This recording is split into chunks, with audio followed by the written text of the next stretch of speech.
Donc, digne de confiance, c'est comme le fils de Omar ibn al-Khattab, que le prophète l'a dit, Ni'ma ar-rajulu law kana yaqumu bil-layl. D'accord, c'est clair pour tout le monde? Donc on a dit quoi? Il évite les grands péchés, il persévère pas dans les petits péchés, de sorte que ces petits péchés deviennent plus importants que ses bonnes actions. Mais attention, digne de confiance, ça veut pas dire pieux. C'est-à-dire que c'est possible qu'il fasse un petit péché, mais c'est pas au point où il est noyé sous le petit péché, de sorte que les petits péchés sont plus nombreux que ses bonnes actions. C'est clair pour tout le monde ça? Et également, c'est quelqu'un qui a le comportement de ses semblables. Ça veut dire que ses semblables, c'est qui? Les gens dignes de confiance. C'est-à-dire qu'il garde le comportement de bienséance. C'est pas quelqu'un, par exemple, qui va danser, par exemple, même des choses qui sont permises, hein. C'est pas quelqu'un qui danse, c'est pas quelqu'un qui perd son temps pour rien, c'est pas quelqu'un qui passe son temps à rigoler avec des blagues qui comportent pas d'intérêt dedans, même si c'est des blagues ou de l'humour qui est permis dans la religion moubar. Non, c'est pas quelqu'un qui s'habille avec des habits qui sont pas bienséants, qui met des habits moulants, par exemple, qui se fait des crêtes de cheveux, des trucs qui sont pas connus chez les gens bienséants. Des bandés de jeans déchirés, des choses comme ça. Non, d'accord, il faut qu'il soit bienséant. C'est-à-dire qu'il s'habille selon la région et l'époque dans laquelle il vit. Sa tenue, c'est la tenue des gens qui ont un bon comportement, qui sont bienséants, qui sont des gens respectables. Donc c'est pas quelqu'un, par exemple, comme ils font un certain pays musulman, ils sont sur le toit des immeubles, et ils lâchent des pigeons, et après ils les font revenir, pour voler les pigeons comme ça, et des fois ils volent, des fois certains des pigeons des autres aussi. Bon, le vol c'est haram. Mais même s'il fait pas le haram dans ça, quelqu'un qui passe son après-midi sur les toits de l'immeuble à ouvrir les cages des pigeons, il a des cages comme ça, il élève des pigeons. Et après il les fait voler, après ici il fait tourner comme ça un morceau de tissu, ou comme ça se fait beaucoup dans les pays du Cham. Moi j'en ai vu. Mais genre il passe tout son après-midi à faire ça. Il fait voler les pigeons, après il les ramène, mais il perd son temps en fait. Et en plus, comme il est sur le toit des immeubles, il est louche cette personne-là, parce qu'on craint de lui que peut-être il regarde dans les maisons des gens. Tu vois, quelqu'un qui est bienséant, il va pas passer tout son après-midi à pêcher, par exemple, à la pêche. Juste comme ça pour le plaisir, c'est une perte de temps. Ou à jouer aux échecs toute l'après-midi, tous les jours. Ça, de temps en temps, c'est utile, mais tout le temps comme ça, il perd son temps. Ou quelqu'un qui passe son temps à jouer à la console, par exemple. Lui, il est pas digne de confiance, parce qu'il perd son temps. Celui qui perd son temps, c'est pas quelqu'un qui est bienséant. C'est clair? Quelqu'un qui passe son temps à raconter des blagues, pas pour rendre heureux les musulmans, parce il veut consoler un frère ou une sœur qui est triste. On parle de ça, là c'est bien. C'est pas quelque chose qui est malséant. D'accord, le prophète alayhi salam, des fois ça lui arrivait de faire de l'humour. Il a dit inni la amzahu wa la aqulu illa haqqa. Inni la amzah wa la aqulu illa haqqa. C'est-à-dire certes, il m'arrive de plaisanter, mais je ne dis que la vérité. Parce qu'on n'a pas le droit de mentir pour rigoler. Et ça se passe beaucoup malheureusement à notre époque. Beaucoup de gens ils mentent pour faire rire les autres. Dans les sketchs ou dans les blagues, tout comme ça. Et donc le prophète Assam il a dit Wailun liman yakzib liyudhika al-qawm. Wailun lahu, wailun lahu, wailun lahu. Grand malheur à celui qui ment pour faire rire les gens. Malheur à lui, malheur à lui, malheur à lui. Il sera châtié, ça veut dire. Il sera châtié s'il meurt sans se repentir. Et le prophète Muhammad sallallahu alayhi wa sallam il a dit La yasluhu al-kadhibu fi jiddin wala fi hazl. Le mensonge n'est pas valable ni en étant sérieux et ni pour rigoler. Mais le prophète, des fois, quand quelqu'un était un peu triste, il faisait un mot d'humour, un mot d'esprit, comme ça, humoristique un peu, pour consoler la personne, pour qu'elle soit consolée, heureuse.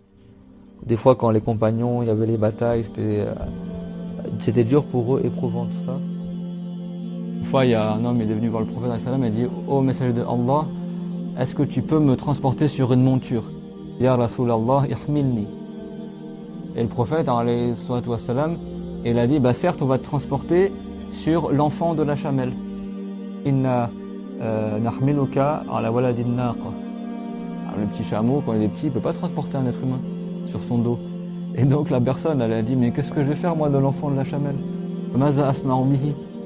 Il a dit je vais pas pouvoir l'utiliser comme une monture. Et le prophète a dit mais est-ce que les chameaux ils ne sont mis au monde si ce n'est par la chamelle?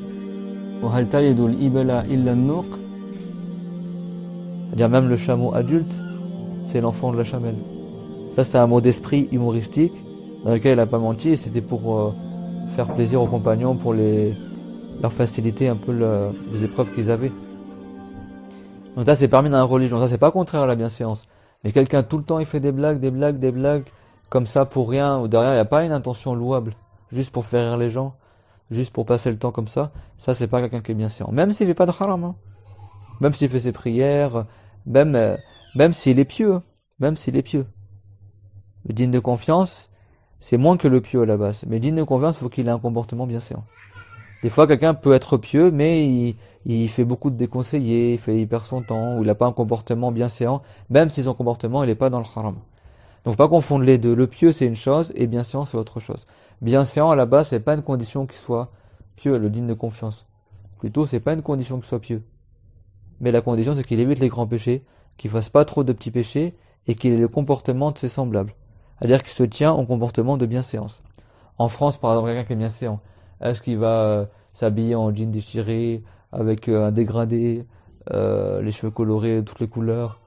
Non, c'est quelqu'un qui va être habillé en pantalon à pince, ou il va être habillé avec des pantalons, avec des habits qui sont neutres, quoi, des habits qui sont respectables. Il a une coupe de cheveux normale, il plaisante un petit peu, mais pas trop.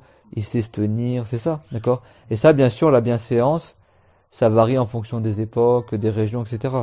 Dans le passé, les savants ils disaient, si un musulman il sort, il va au marché, un savant par exemple, il va au marché sans sa de soie, sans la toque sur la tête, il n'est pas digne de confiance.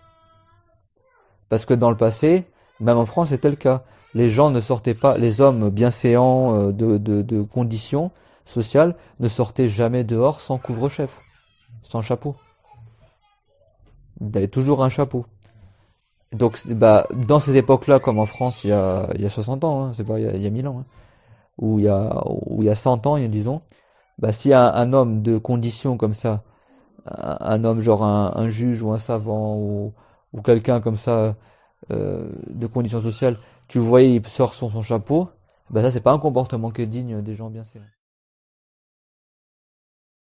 Donc ça compte également également pour la bienséance.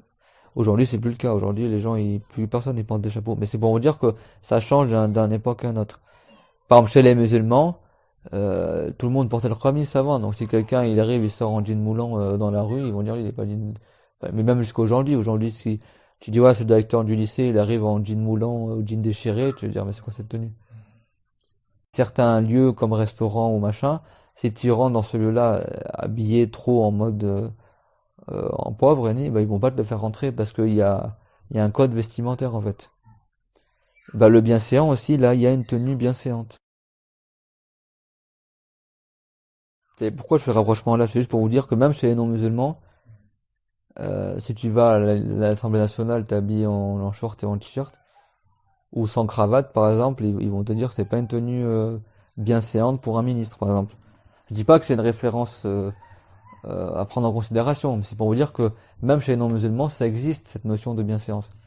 Un président de la République, il va pas arriver à l'Élysée habillé en jogging et en débardeur et les cheveux décoiffés, par exemple. T'as compris? Donc ça veut dire que même chez les non-musulmans, il y a encore ces notions de bienséance. Donc ça varie en fonction des pays. Donc en France, par exemple, comment un musulman bienséant, enfin pas comment un saint musulman va s'habiller, tu vois. Alors même s'il a pas de khamis, c'est pas haram. C'est pas forcément contraire à la bienséance. Et par exemple, il porte un pantalon normal, c'est pas il porte des trucs fashion victime, tu vois, des t-shirts rose fluo, serrés, à paillettes, tu vois, c'est pas des trucs, des habits qui sont bienséants. Parce que ça, des gens comme ça, on prend pas de sa parole pour jeûner le Ramadan et fait pas témoin pour un mariage aussi. Parce qu'il est pas bienséant. C'est-à-dire que ça, c'est pour tous les gens dont il y a une condition qui soit radol, digne de confiance, pour témoigner. C'est clair? C'est vrai que si tu apprends la religion, les gens ils comptent sur toi pour témoigner ou faire des choses, bah essaye d'être dans une attitude bienséante, c'est-à-dire de pas trop rigoler tout le temps, dans tes habits, tu choisis des habits qui sont normaux, quoi, des habits qui sont neutres, qui sont respectables, de pas perdre ton temps tout le temps comme ça. Si un jour on te demande pour faire un contrat de mariage ou être témoin d'un contrat de mariage ou être témoin pour le croissant de lune, et ben t'es bien séant. Ça c'est important. De toute façon, quand tu apprends la religion en général, ça te pousse à adopter une attitude qui est posée. Tu vas être plus serein, plus maîtrisé dans tes propos. Tu vas être plus précautionné dans tes actions. Comme a dit les savants, ils disent Al-Raqilu la yataharraku illa li fa'ida. La personne dotée d'intelligence, d'esprit, douée d'esprit, elle n'agit que s'il y a un intérêt à agir. S'il n'y a pas d'intérêt, elle n'agit pas. Elle parle pas, elle bouge pas. Donc en général, les gens bienséants, intelligents, qui ont appris, qui sont des gens qui craignent Allah, ils vont pas passer leur temps à parler tout le temps, à faire n'importe quoi. Ils vont peser leurs mots, poser leur attitude et maîtriser leurs faits et gestes et leurs dires et paroles. Tout le monde a compris c'est qui le bienséant? Mais attention, je répète, le bienséant, ça veut pas dire le pieux. Le pieux, c'est plus que bienséant. Le pieux, lui, c'est pas non seulement, il fait pas les grands péchés, il évite tous les péchés dans l'absolu. Il fait tout ce qui est obligatoire et il évite tous les interdits. Donc il témoigne qu'il a vu le croissant de Ramadan, comme on a dit dans le hadith. Et donc, la personne bienséante qui a vu le croissant lune dans Ramadan, le jeûne est confirmé pour lui-même, c'est-à-dire que lui, il sait que demain il devra jeûner. Et également pour autres que lui, parmi les gens de sa ville, de son pays où il est, ils devront jeûner aussi s'il informe le juge après fait une annonce généralisée à tous les musulmans de sa région. C'est clair? Et le témoignage de la personne bienséante et digne de confiance, elle a lieu par le fait qu'ils disent Ashhadu anni ra'aytu hilal Ramadan al-laylata. C'est-à-dire je témoigne que j'ai vu le croissant de lune de Ramadan cette nuit. C'est bon, il faut qu'il précise, mais c'était cette nuit, c'était le croissant de Ramadan. C'est pas il fait un témoignage qui est vague.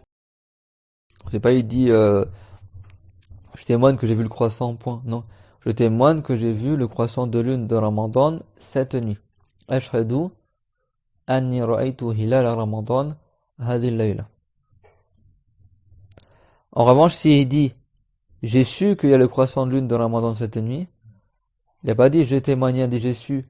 S'il dit alimtu hilal Ramadan hadhihi al-layla, j'ai su qu'il y a eu le croissant de lune de Ramadan cette nuit, son témoignage n'est pas compté.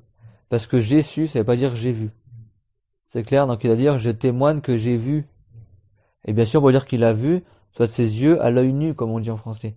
C'est pas que des jumelles, des lunettes, tout ça. De ses propres yeux, il a vu. C'est pas on lui envoyer une photo sur Instagram ou sur WhatsApp ou regarde et après tu dis regarde le croissant a été vu, tu montres la photo. Donc après tu dis j'ai vu en photo le croissant de Ramadan. Et du coup tu en donnes à tous tes amis et ta famille déjeuner. Non, là c'est pas valable.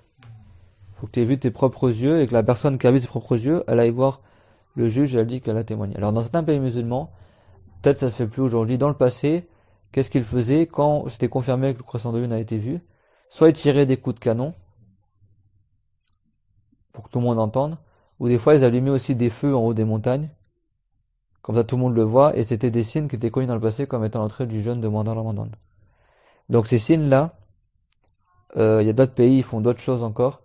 Si c'est basé sur la sentence d'un juge digne de confiance, c'est basé sur l'observation digne de confiance, et que c'est la tradition encore dans ces pays de faire ça, si toi t'habites dans un de ces pays-là, tu peux te baser uniquement sur ça pour commencer à jeûner. Comme certains, ils lancent des coups de canon, je sais pas, d'un point de vue d'artifice, je sais pas, ça dépend en fait les pays. Mais il y a des pays musulmans, c'est la tradition depuis des siècles. Donc là, c'est compté comme, t'as pas besoin d'avoir entendu des propres oreilles, quoi. Mais aujourd'hui, il y a beaucoup de pays, ça se fait plus aussi. Donc là, ça dépend. Mais les savants, dans le passé, ils citent ça dans leurs livres. Comme le fait d'allumer un feu en haut de la montagne, les musulmans, ils communiquaient comme ça dans le passé. Communiquaient comme ça dans le passé. T'as un grand feu en haut de la montagne, les gens ils voient de loin, après ils allument un feu, et ça se propage l'information.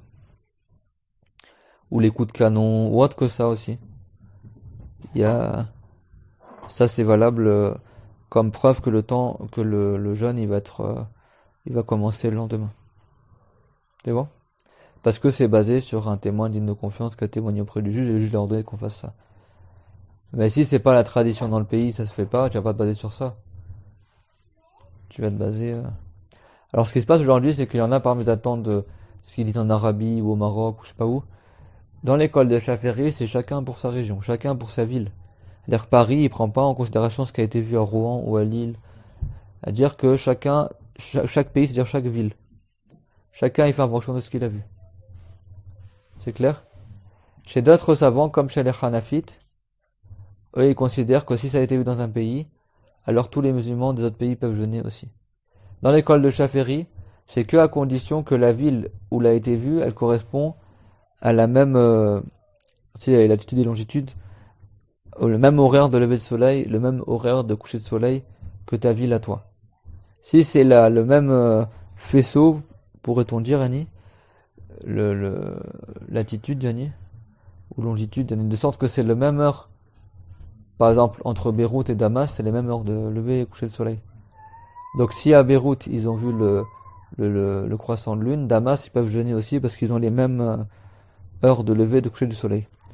Par exemple, si Paris, imaginons que Paris, Lille ou Paris-Rouen, c'était les mêmes horaires de prière pour le Soubor et le Maghreb, eh ben ils ont le droit de jeûner si Paris l'a vu. Mais si c'est des horaires différentes, comme par exemple Paris et Marseille, Marseille il faut qu'il regarde pour lui-même et Paris pour lui-même. Et on a pas de, même si à Marseille quelqu'un t'a dit je l'ai vu, une propre jet digne de confiance, toi à Paris si tu l'as pas vu, tu commences le jeûne d'après. C'est pour ça que des fois dans certains pays c'est en décalé. C'est-à-dire qu'au Maroc ils ont déjà commencé, en France ils n'ont pas encore commencé, ou alors parce que chaque pays à la base il fait en fonction de ce qu'il a vu. Ça c'est dans l'école de Shafi'i. Chez les Hanafites, eux, ils disent tant que ça a été vu dans le monde quelque part, tout le monde y peut jeûner. Donc selon l'avis des Hanafites, si quelqu'un en Arabie ou en Indonésie, parce qu'en Indonésie, eux, ils ont la nuit beaucoup plus tôt que nous. Genre 8 heures avant. Donc souvent, c'est des gens d'Indonésie qui disent, oh, ils les ont vus, et après, toi, tu sais, en plein milieu de la journée en France, tu sais que demain c'est le Ramadan. Ça, c'est chez les Hanafites. Si tu te cantonnes à l'école Shafirite, et d'autres écoles aussi, et ben, tu prends juste en considération ce que tu as vu dans ta ville, pas dans ton pays.